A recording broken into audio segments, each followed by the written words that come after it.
right, so let me make sure we got sound. There's the sound happening. There we go. See if I Good. can streamline my answers. Okay, all right. Hi everyone, this is Marjorie Wildcraft, and I'm really excited today to be able to spend some time and introduce you to my friend Alicia Pellini. Alicia, that's how she pronounces it, yeah. And Alicia is our local midwife, and just an amazing herbalist and healer. And we want to talk to you today. Alicia has a very interesting story about standing up for yourself amidst, there seems like so many systems, and they're so oppressive, and they've got control, and we have to comply, and there's all this like that, but we don't have to comply. And Alicia has such a great story, and I thought I got to get her on video to share it with you. So it started with her son Curran, who had a really, really high fever. Yeah. So he had a high fever for a few days, and I was trying to manage it at home, and it was fairly manageable, but it continued to be high, 105 or so, and would go down and up. And then he was eating, drinking, but the herbs weren't really fully helping as far as healing the illness. And after like 4 days, I decided to take him to the hospital because he was dehydrated. That's a good call. Yeah. Now, as you know, if you've taken the medicine classes, we teach that you should let a fever run because it's a healing process. Yeah. But 105 is pretty high, and 105 for 4 days, Yeah. it's time to go to plan B, yeah, for sure. Yeah. So what I kept in my mind was like, okay, I'm going to be a client. I actually thought of it in those terms, like I'm going to be a client or a customer, so I'm going to ask for what I want for my son because they're providing services. So that kind of, I got my mind in that frame after hearing horror stories of what can happen here and everywhere, right? Of giving your power over and obeying, treat for obeying in ways that we'd rather not. Yeah, the medical system it's a thing. Yes. It's a thing. Yeah. It's a thing. Yeah. And so you take Curran to the hospital. So I take her into the hospital, and at the local community center, they couldn't really handle what was going on, so they sent us in an ambulance to the nearest city, and we went to a public hospital there. And there they did a few tests. A lot of them were actually repeats from the other hospital. And they stabilized him with an IV to make sure, to keep his... That always helps. Yeah, Yeah. that's a great... Rehydration. Yeah, it's a great skill, too, to have at home, actually. Yeah. Knowing how to do IVs. And so from that hospital, they also didn't feel capable to continue to provide him care. They suspected it was dengue. And they wanted us to go to another hospital a few hours away. So before, when that ambulance had come, and for whatever reason, they had delayed the paperwork or the computer work until he was leaving. And so at that point, a woman pulled up what I was supposed to sign when I brought him to the hospital. Yeah. And I read every word, make sure that I was okay signing and agreeing to it. And about the third page was saying that I agreed that the state, the Commonwealth of Puerto Rico, was going to be partial parent in all capital letters, like our social security name, right, is attached. And that also the Commonwealth would be the primary custodian of There Curran. you go. You lose control of your kid. Yeah, and your choices. Right there, and your choices, yeah. So I said, well, I can't sign this. And she was quiet and looked at me.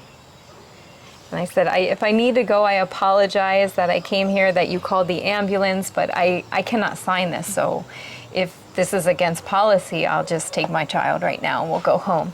She looked at me, and then she just used her finger and swiped the screen and went to the next page to sign.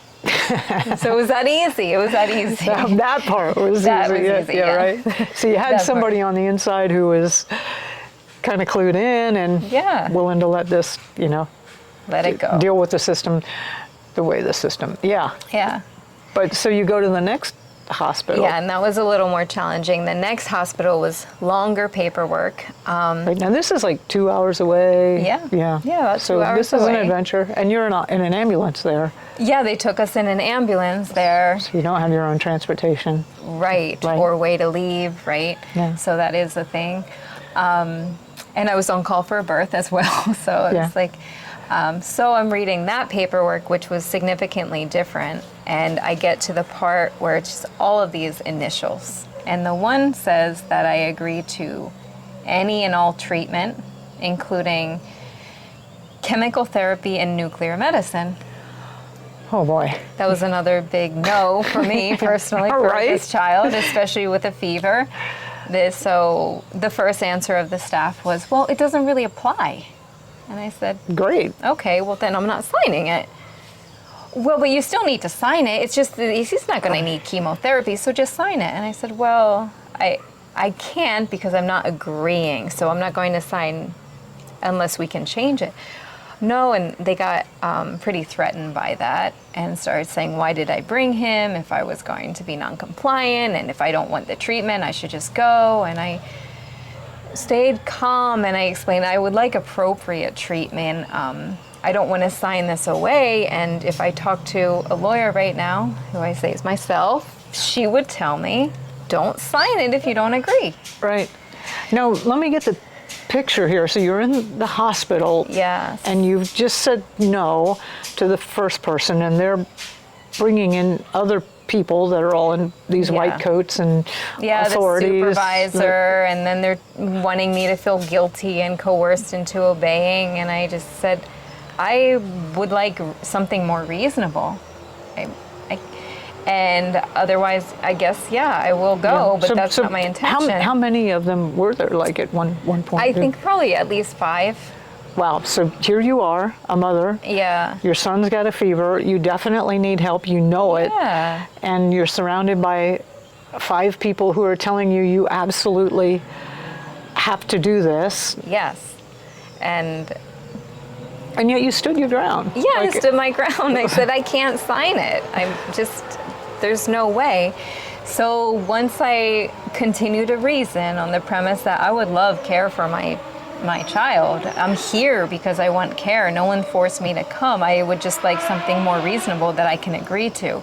And they got a little upset and crossed it out and said that I would, something along the lines that I agreed to, I would have to approve the treatment. So it changed that I agreed to any treatment that I approved for my son. Okay. So they shifted over to where you were in control Where I of the was in process. control. Isn't that amazing? And we were in there for like 5 to 7 days. Could have been a little bit longer. And every time that they wanted to give him medicine, they would show it to me and I would say yes or no. Wow. Yeah. Yeah. Like the time I mentioned to you that they wanted to give him Pepto-Bismol in an IV. Isn't that ludicrous? First of all, what does he need Pepto-Bismol for? It's like, in an IV Pepto-Bismol, you're like, oh Yeah. my God, the pink stuff, Oh gosh, that's terrible. Yeah. And then another thing that I realized was the importance of reading every single word because of what many of the workers were telling me was, oh, but that just says this. And I'd say, well, this is a page. This is 10 pages. It can't just say 3 lines. Right. So reading each sentence is where I found, can I agree to this? Is this reasonable or no? And if not, we're going to rewrite this contract. And it worked. Wow. It worked. That is amazing. So you're really a strong woman. Well, I was in that moment, thankfully. Yeah. In that moment. It's really, I really find that incredibly inspiring because, here's this system that we feel like when you go, you have to subject yourself to it. And you actually said no. And these are my terms. And yeah.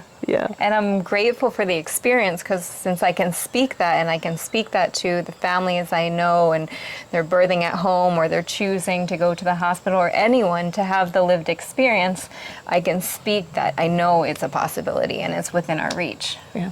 Yeah. Alicia and I are in a program, I've talked to you about it before, called The Law for Mankind or The Sovereign's Way with Greg Paul. And it's all about this of how do you deal with the legal system, which is this man-made fiction that, quite frankly, usually has evil intent. Honestly, it's really it's really not got your best intent at heart. And how do you deal with that? And how do you still live with integrity? And I loved how you really, you were not confrontative, you weren't argumenting, you were just being who you were and being clear, and being thoughtful, and that's also what is all about in the law course. Yeah. So anyway, Alicia's going to be doing with me on the one that they're doing in January, which I hope you can join us, is going to be all about how to structure your business and your life. The Grow Network is going through a big change now, and you can structure things so that you are not subject to all the legal stuff and obligations and possibly taxation and that kind of stuff from the existing governmental system. So I am very interested in that one. I thought it was so great to have Alicia here to show you a demonstration of you can say no. You can go in as a man or a woman and go in on your own terms. Yes. Yeah. Thanks so much, Alicia. Thanks so much, Carrie. All righty. Thank you. We'll see you later. And A little awkward, but that's okay. Right? we hope